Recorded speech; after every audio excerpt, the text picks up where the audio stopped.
Welcome to Beyond Six Figures, the podcast that helps business coaches to micro-niche, get noticed, and become fully booked. Learn from top industry leaders who've successfully taken their businesses and their lives beyond six figures. Get ready to level up your coaching business and make this world a better place, one business at a time. And now, here's your host, Ziv Raviv.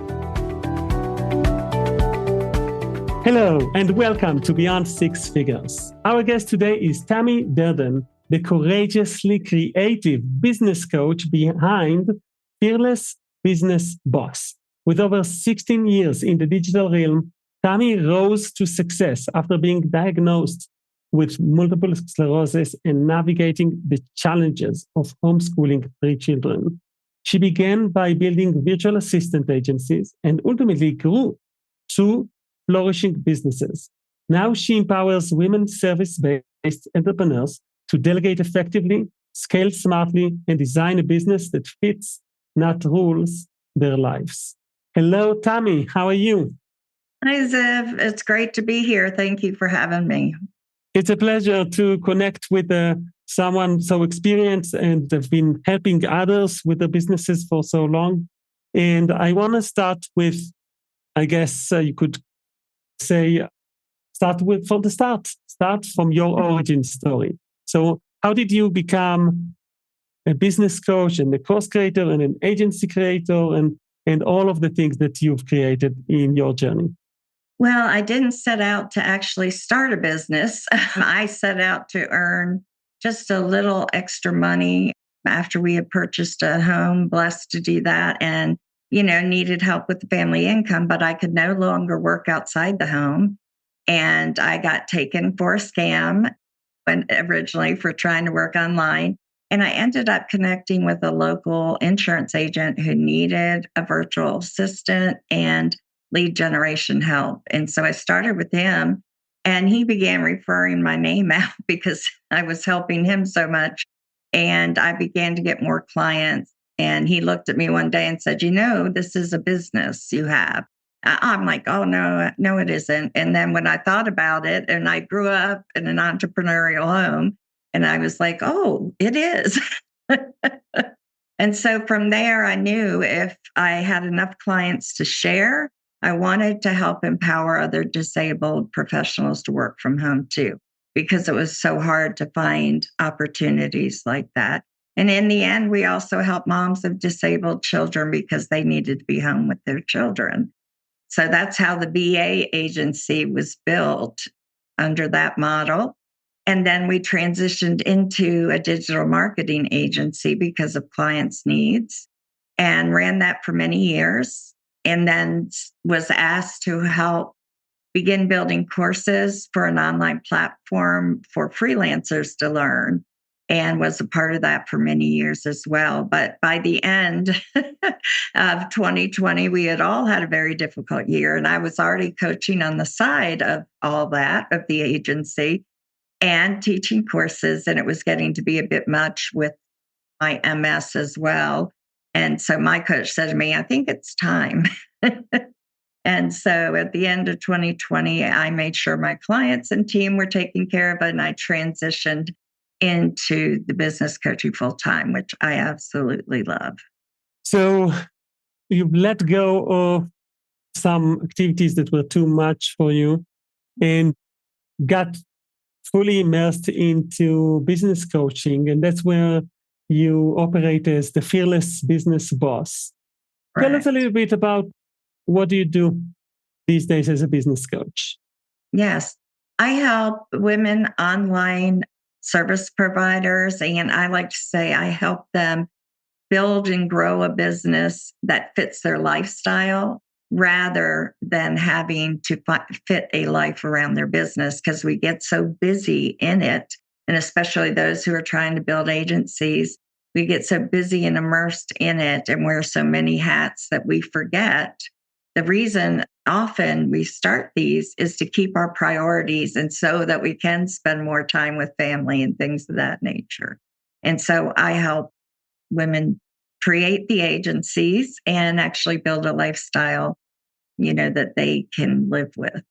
Talk to me more. Tell me more about these agencies, because it's one thing to help someone like a mom that wants to balance her crazy life with also being successful with what she does as a freelancer and basically running a business that offers services. That's one thing. Kind of like create your own job in a way. But you're doing something that expands beyond that, and you help them create an agency. How would you describe the journey of transitioning into actually becoming an agency owner? Yes. Well, I like to think I take some of the pain of that away, because I certainly didn't have anybody helping me when I did it. And there was a lot of learning along the way. And so I basically helped them learn how to find other service providers who can help with their clients first, is what I like to do, because I think it's necessary in order for them to get some balance. Again, they have to let go of some of the client work. And many of them cannot even add additional clients because they're so busy.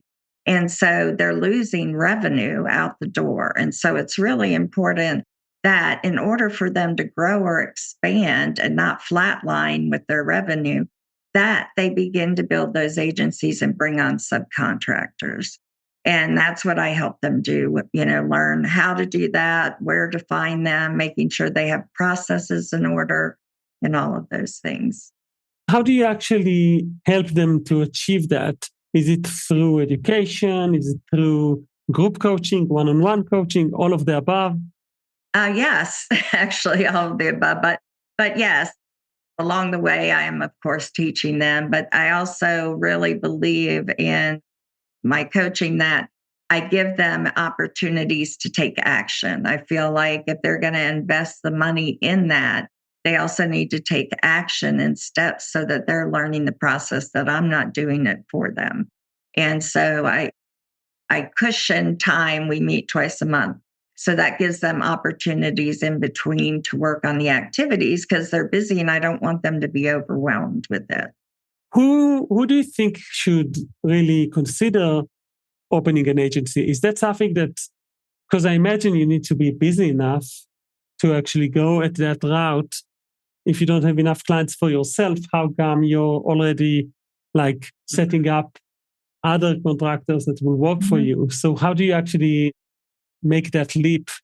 Well, there's a couple of ways. I really believe if I could go back and do it again, if I knew I was going to build an agency, I would have done it from the start, so that when I got my first client, I would have a subcontractor working with me with that client.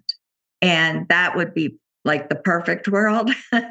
Now, it doesn't always come like that, because many times they are busy and they can't take on clients. And they're overwhelmed and they don't know how to grow. They want to grow, but they're so busy they can't imagine taking on any more clients. And that's when they really, really should have, even before they were that busy, start the process of building an agency. But we work together on that and making sure that they can do that for the future, so that they can have a little bit of freedom back in their life. So I think even though they may not have full clients completely yet, I think it could work even better before that, because if they're planning ahead to build that agency, go ahead and start bringing on those subcontractors. Where do they find those subcontractors? Well, they can find them in a number of ways. I highly recommend online directories that actually are on websites that are sharing courses with people. So in other words, they're there learning and getting an education, and they're on the directory, because those VAs or digital marketers, whoever they are still learning. So that means they're willing to learn from you as well, from your processes, instead of being set in their ways and how they do it. So do you have some case studies of some of your clients that were successful in creating an agency? I haven't put any of them together yet as in a formal way, but yes, I have a few that definitely. And even one of my clients came to me before she wanted to build the agency, and she's been with me for a number of years now.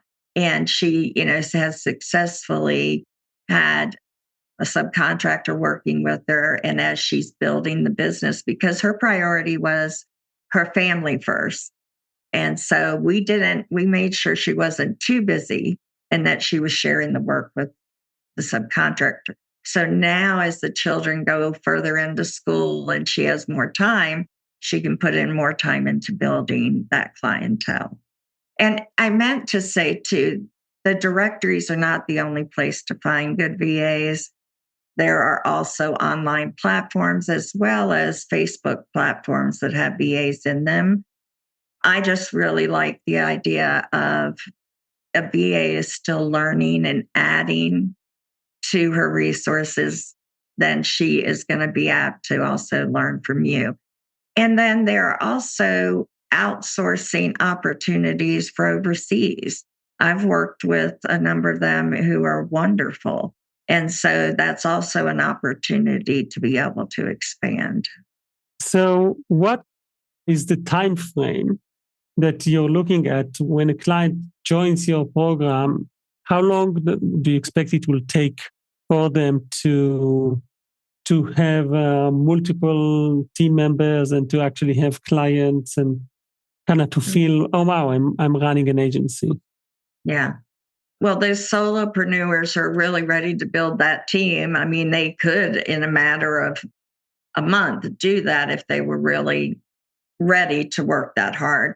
I initially set up a program for 3 months, and I think they can still do that in a 3-month time frame. But I expanded it to 6 months because they were so busy that it was difficult to make sure they got everything done in that time frame.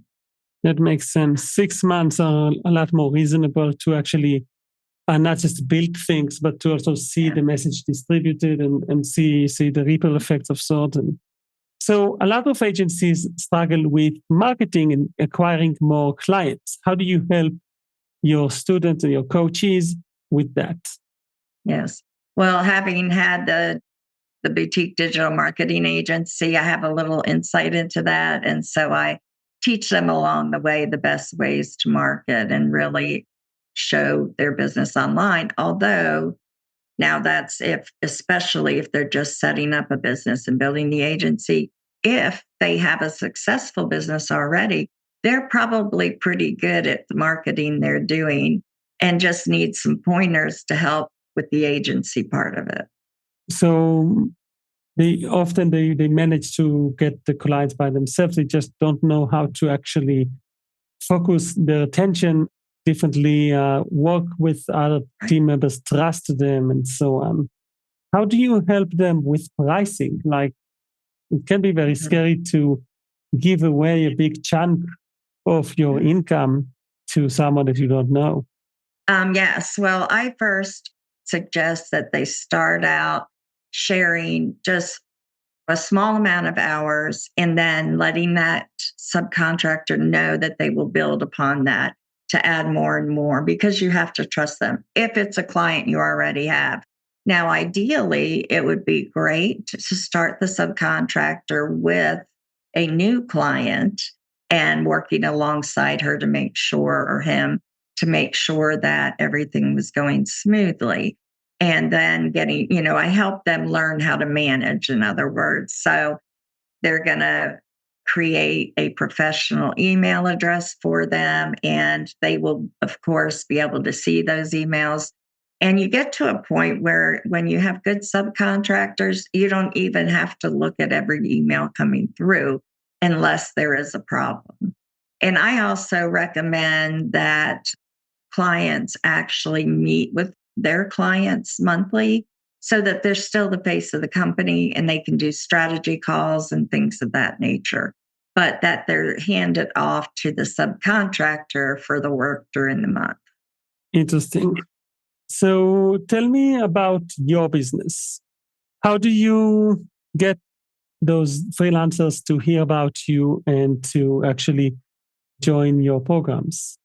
Well, I will say, quite honestly, this past year has been difficult for many coaches and other online service providers. It has been a difficult year for many. But in general, I create basically content every week. And I do that through articles, blogs, share it on different platforms, and produce graphics that I share on social media and things of that nature. So I'm producing basically one piece of content a week, but I'm sharing it throughout. So that is a big part of my strategy. A lot of my traffic comes from Google search organically because of the articles. A lot of coaches say recently that it's harder to get people through SEO, through search engine optimization, to Google, maybe because of algorithm changes, but mainly because of AI, Right. where AI is stealing some of the traffic because it answers on certain questions before of the organic search. And so what do you tell your clients about that, your students?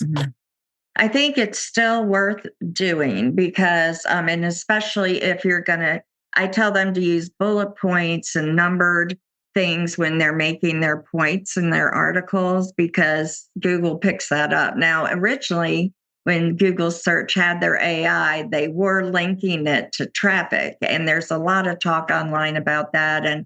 And legally, is that right that they're taking everybody's content and using it and things of that nature?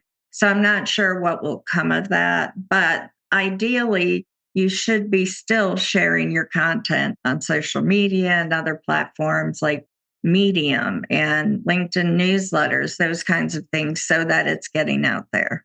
And do you use any advertising?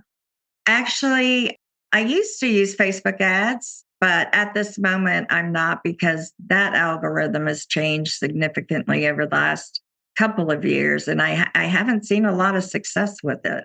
So not to badmouth them or anything, but I just haven't seen it. I was on Facebook for a lot of the time the last several years, but I've been switching back over to LinkedIn now that it's not just HR anymore. So I've switched back over to using LinkedIn quite a bit. So how many times do you post on LinkedIn a week? I actually post at least once a day on almost every platform. Yeah, I use a scheduler. But then on LinkedIn, I make sure I go in and comment on others, like people's posts, things of that nature, and build relationships, connect with each other. And really, that's what sales boils down to, is building those relationships, honestly. Yeah, it's the only thing that actually still works in this kind of algorithm safe proof. So tell me about what happens when a lead comes in. Let's say someone comments on your post on LinkedIn saying, hey, this sounds interesting. What would be the process from your standpoint to let them know about your stuff? I would probably thank them first on the comment and then try to connect with them individually and let them know that they can book a free session with me. Or if they've commented about building an agency, I have a checklist they can download as well and getting into the top of my funnel that way. So it doesn't have to, they build trust and then they eventually book a call with me. And how long is the call usually? I give away 30 minutes of my time. And we really can get a lot done in that time. It's amazing. So by the end of the call, they kind of know already what is the opportunity here and what's you educate them about the agency work and then you make them an offer. Right. Most of the time, I know it's probably the wrong thing to do, but most of the time, I'd rather send them an email with my information, what they get with the program and all of that. So I do that as in general. And then I follow up as well. I think the biggest mistake most people make is not following up. Let's talk about it. How many touch points do you think do with follow-ups? Okay, with follow-ups, I would say that the first week, after you meet with them, you definitely send one immediately or within the first day or two. And then after that, definitely within the next week to follow up with them and touch again. And then I would say give it a week, another week, and then follow up. So altogether, I would say 3 to 5 follow-ups, but you don't want to annoy them. And then after that, you just have them on your mailing list so that they are still seeing your name, even if they don't open it. They're in the forefront of your prospects' mind still. And you'd be surprised at how many come back months later and they're ready. But some of them may not be ready at that time, but they can come back months later and be ready because you kept that email and you were in their inbox. Love it. So what would be one advice that you would give yourself back when you started with the business coaching? What would you give yourself as an advice? There's so many things, but I think be patient, be kind to yourself. Just like in the beginning of starting a business, it's a journey and you can't rush things. You have to develop processes. And so I would probably tell myself to actually prepare documents and things that I'm going to share with my clients, because I had certain things, but then I had to do a lot of research after meeting with clients and things of that nature and develop quite an online with the portal. I wanted them to have a lot of resources. So I put a lot of documents on there, which could be anything from contracts to onboarding clients, the processes to do that, and many other things. A document of resources and where to find things, because so often people don't know where to go for certain things. So there was a number of things that I needed to put in their portal that was taking me a lot of time. I didn't realize I was going to need to do that. So that's probably one of the things I would say. What is something you're aspiring to get your business to achieve with your business in the next 12 months? I'm actually putting courses together, and I'm going to do them as bite-sized courses. So I'm calling them bite-sized courses with Tammy. And I'm going to be putting those together within the next year and working on that. Wonderful. Well, we'll put in the show notes the links for that when it's ready. Right. In the meantime, where can people go to learn more about you? Definitely go to my website. It is fearlessbusinessboss.com, and connect with me there, or on LinkedIn too. They can reach out there as well under my name.